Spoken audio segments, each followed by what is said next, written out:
ಇವತ್ತು ಮತ್ತೊಮ್ಮೆ ತಮ್ಮ ಆಶೀರ್ವಾದ ಕೇಳಕ್ ಬಂದಿದ್ದೀವಿ. ದುಡ್ದಿದ್ದೀವಿ, ಆ ಕೂಲಿಯ ಪಗಾರ ಕೇಳಕ್ ಬಂದಿದ್ದೀವಿ. ಇವತ್ತು ತಮ್ಮ ಹತ್ರ ಪುಕ್ಷತೆ ಬೇಡ ನಿಮ್ಗೆ, ನಮ್ಗೆ ನಿಮ್ಮ ಆಶೀರ್ವಾದ.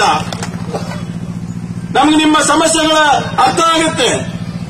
ನಾವು ಆಳುವ ಸರ್ಕಾರ ಅಲ್ಲ, ಆಲಿಸುವ ಸರ್ಕಾರ. ಅದಕ್ಕೋಸ್ಕರನೇ ತಮ್ಗೆ ನೆನಪಿದ್ರೆ ಚುನಾವಣೆಗಿಂತ ಮುಂಚೆ ಸಿದ್ದರಾಮಯ್ಯ ಅವರು, ಡಿ.ಕೆ. ಶಿವಕುಮಾರ್ ಅವರು, ನಾವೆಲ್ಲರೂ ಸೇರಿ ಪ್ರತಿ ತಾಲೂಕು ಅಡ್ಡಾಡಿದ್ವಿ. ರಾಜ್ಯದಲ್ಲಿ ಪ್ರಜಾಧ್ವನಿ ಯಾತ್ರೆ ಮಾಡಿದ್ವಿ. ಪ್ರಜಾಧ್ವನಿ ಯಾತ್ರೆ ಮಾಡಿ ಜನರಲ್ಲಿ ಏನ್ ಸಮಸ್ಯೆ ಇದೆ ಅಂತ ತಿಳ್ಕೊಂಡ್ವಿ. ಅವಾಗ ನಮ್ಗೆ ಗೊತ್ತಾಯ್ತು ಆರ್ಥಿಕ ಅಸಮಾನತೆ, ಬೆಲೆ ಏರಿಕೆ, ಒಂದು ಸ್ವಾಭಿಮಾನದ ಬದುಕು ಏನಿದೆ ಅದು ನಮ್ಮ ಜನರಿಗೆ ಸಿಗ್ತಾ ಇಲ್ಲ.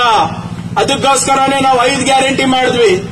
5 ಗ್ಯಾರಂಟಿನಲ್ಲಿ ಇವತ್ತು ನಾವು ಎಲ್ಲ 1 ಗ್ಯಾರಂಟಿಗಳನ್ನ ನಿಮ್ಗೆ ಕೊಟ್ಟಿದ್ದೇವೆ. ಇವತ್ತು ನಮ್ಮ ಜಿಲ್ಲೆನಲ್ಲಿ ಗೃಹ ಜ್ಯೋತಿ ಯೋಜನೆ ಮುಂಚೆ ನೀವು 25-30 ಯೂನಿಟ್ ಯೂಸ್ ಮಾಡಿದ್ರೆ 100 ಯೂನಿಟ್ ಬಿಲ್ ಬರ್ತಾ ಇತ್ತಾ ಇಲ್ಲ? ಅವರೆಲ್ಲ ಕೈ ಎತ್ತಿ. ಇವತ್ತು ಎಲ್ಲರಿಗೂ ಶೂನ್ಯ ಬಿಲ್ ಬರ್ತಾ ಇದೆಯಾ? ಶೂನ್ಯ ಬಿಲ್ ಬರ್ತಾ ಇದೆ. ನಮ್ಮ ತಾಲೂಕಿನಲ್ಲಿ 5,28,530 ಜನ ಕುಟುಂಬಗಳು ಇವತ್ತು ಗೃಹ ಜ್ಯೋತಿ ಲಾಭ ಪಡಿತಾ ಇದ್ದಾರೆ. ಅನ್ನಭಾಗ್ಯ ಯೋಜನೆ, ಹಸಿವು ಕರ್ನಾಟಕ ಇರಬೇಕು.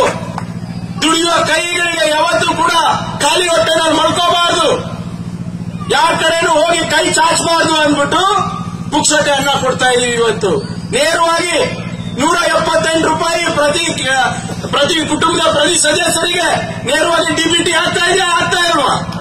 ಆಗ್ತಾ ಇದೆ ಅಲ್ವಾ?